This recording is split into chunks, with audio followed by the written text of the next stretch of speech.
Salam sejahtera dan selamat datang sekali lagi ke channel ini Currents VMY. Pada video kali ini saya ingin beritahu ataupun saya ingin bercerita kepada Anda bahwa cerita lama tentang dakwaan akaun bank luar negara milik Perdana Menteri Datuk Seri Anwar Ibrahim sekali lagi menjadi perbualan yang hangat. Ya, isu ini kembali mencuri perhatian selepas viral di TikTok baru-baru ini yang kononnya Anwar memiliki 20 akaun bank luar negara termasuk di Israel. Bunyinya memang gila kan? Tetapi persoalannya sekarang, betulkah cerita ini ada asas? Atau sekadar satu lagi kisah politik yang sengaja dipusing-pusingkan? Jadi, relax, duduk dengan santai sebab kita akan bongkar, kita akan ulaskan satu demi satu kontroversi lama yang kembali menghantui politik Malaysia. SPRM dalam kenyataan rasminya menegaskan bahwa isu ini sebenarnya sudah lama selesai. Siasatan ke atas dakwaan ini bukan baru dijalankan, tetapi sejak tahun 1999 lagi. Masa itu masih di bawah Badan Pencegahan Rasuah, yaitu BPR. Menurut hasil siasatan, tidak ada sebarang bukti langsung yang mengaitkan Anwar dengan kesalahan rasuah ataupun salah guna kuasa berhubung dengan akaun bank luar negara itu. Malah pada tahun 2009, bekas pengarah siasatan BPR, Datuk Abdul Razak Idris, siap membuat akuan bersumpah bahwa siasatan itu tidak menemui bukti ke arah itu. Jadi, dari segi dokumen rasmi, cerita ini sepatutnya sudah lama terkubur. Namun cerita lama ini hidup semula selepas ia disebut dalam parlimen pada tahun 2013. Kononnya ada 20 akaun bank di atas nama Anwar di luar negara. Bukan itu sahaja, nama Israel pun dikaitkan yang sudah tentu menimbulkan kemarahan ramai rakyat Malaysia karena isu sensitif hubungan dengan negara itu. Tetapi menariknya, Wikileaks sendiri pernah diseret masuk dalam cerita ini. Seolah-olah organisasi itu pernah bocorkan senarai akaun bank Anwar. Pada tahun 2018, harian Metro melaporkan Wikileaks menafikan sekeras-kerasnya bahwa mereka pernah keluarkan senarai akaun itu. Jadi, kalau Wikileaks yang terkenal dengan pendedahan dokumen sulit antarabangsa pun sudah kata itu adalah fitnah, kenapa masih ramai lagi yang percaya? SPRM sekali lagi pada tahun 2022 menutup file siasatan ini. Mereka menegaskan tiada asas, tiada bukti, dan tidak ada kaitan dengan kesalahan rasuah.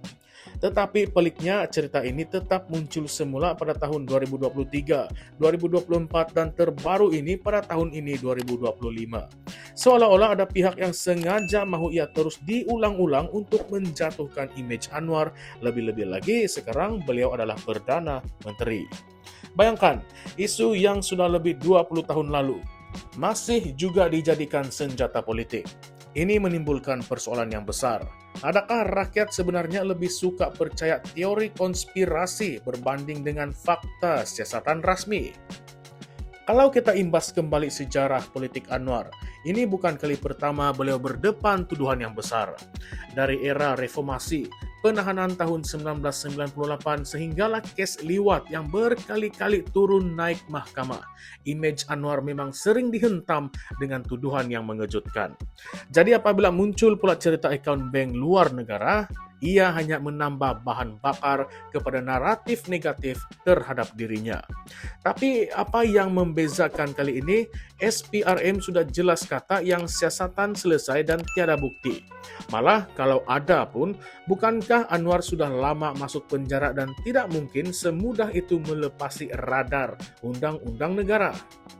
Disinilah muncul persoalan kontroversi yang kita kena bincangkan bersama.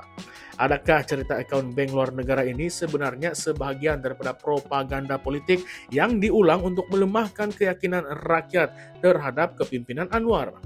Atau adakah rakyat memang sudah hilang kepercayaan terhadap institusi siasatan seperti SPRM sampai apa sahaja penjelasan rasmi pun dianggap tidak telus? Ini adalah dilema yang besar. Kalau SPRM betul, mereka makanya sudah tutup case dengan bukti yang jelas tiada salah laku berlaku. Tetapi kalau ada rakyat yang tetap percaya cerita ini, itu bermakna masalah kepercayaan terhadap institusi lebih serius daripada yang kita sangka. Satu lagi sudut yang menarik. Kenapa cerita ini dikaitkan dengan Israel pula? Kita tahu isu hubungan dengan Israel ini sangat sensitif di Malaysia, apatah lagi dengan konflik Palestina yang tidak pernah reda. Jadi kalau ada pihak yang coba mengaitkan Anwar dengan akaun di Israel, ia bukan sekadar tuduhan keuangan, tetapi cubaan untuk menanamkan persepsi bahwa beliau adalah pro-Israel. Ini cukup berbahaya dalam lanskap politik Malaysia karena sentimen rakyat terhadap Palestina sangatlah kuat.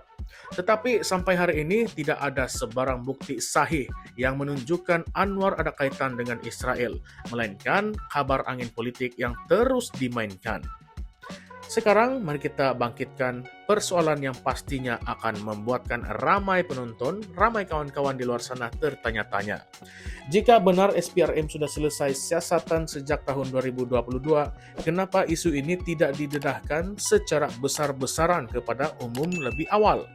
Kenapa penjelasan ini hanya muncul apabila cerita lama mula viral semula? Adakah pihak berkuasa sebenarnya lambat bertindak ataupun mereka sengaja membiarkan ia dimainkan untuk menguji reaksi rakyat? Dan lebih menarik lagi kalau tuduhan akaun luar negara ini sudah berulang kali terbukti palsu. Siapa sebenarnya dalang di sebalik penyebarannya setiap kali menjelang krisis politik ataupun pilihan raya? Inilah yang menimbulkan tanda tanya besar. Kalau sekadar fitnah, siapa yang untung? Dan kalau ada kebenarannya, kenapa tiada bukti walaupun sudah lebih 2 dekad disiasat? Inilah persoalan yang buat isu ini terus panas dan sukar dipadam.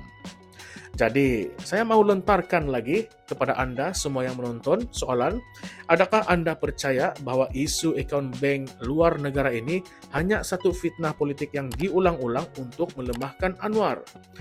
Atau adakah Anda rasa masih ada sesuatu yang disembunyikan dan belum lagi terdedah kepada umum? Nah, oleh itu jangan lupa tinggalkan pandangan Anda di ruangan komen sebab saya yakin perbincangan ini akan menjadi sangatlah panas. Akhir sekali inilah realiti politik Malaysia. Fitnah, pendedahan, siasatan, semuanya bercampur-campur sampai rakyat pun pening. Mau percaya yang mana betul, yang mana yang palsu. Dan setiap kali cerita lama muncul semula, ia mengingatkan kita bahwa dalam politik, image lebih penting daripada fakta. Kadang-kadang kebenaran bukanlah apa yang dibuktikan di mahkamah, tapi apa yang dipercayai oleh rakyat. Jadi kawan-kawan, hati-hati apabila kita menilai sesuatu isu, karena dalam dunia politik persepsi boleh lebih berkuasa daripada realiti yang sebenar. Kalau Anda rasa topik ini panas, pastikan Anda tekan butang subscribe dan aktifkan lonceng notifikasi sebab kita akan terus kupas, kita akan terus ulas lagi isu-isu politik Malaysia yang penuh dengan drama, fitnah dan juga kontroversi. Jangan kemana-mana sebab selepas ini kita akan teruskan dengan pendedahan lain yang mungkin lebih mengejutkan. Anda bersama saya di Currents VMY, tempat di mana politik Malaysia dibedah tanpa tapis. Salam sejahtera semua, salam perjuangan dan salam reformasi. Kita jumpa lagi dalam konten yang seterusnya nanti. Sekian saja. Terima kasih.